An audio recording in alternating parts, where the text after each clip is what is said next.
Allah said, يَا أَيُّهَا الَّذِينَ آمَنُوا قُوا أَنفُسَكُمْ وَأَهْلِيكُمْ نَارًا وَقُودُهَا النَّاسُ وَالْحِجَارَةُ. Allah said, O you who have believed, protect yourselves and your families from a fire whose fuel is people and stones. It's a great injustice to our children when we do not cultivate within them a strong belief in Allah and an adherence and knowledge of their religion, which will equip them with a moral compass. That moral compass, brothers and sisters, as we've mentioned in a previous khutbah a long time ago, that moral compass will always guide them back if they go astray. Or at least they will hear that beacon in the distance calling them back.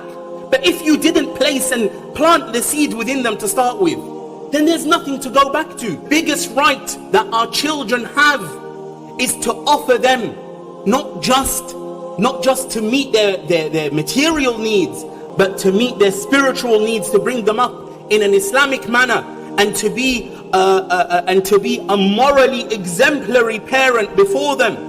Fulfill their rights and fulfill the duty and restore the rights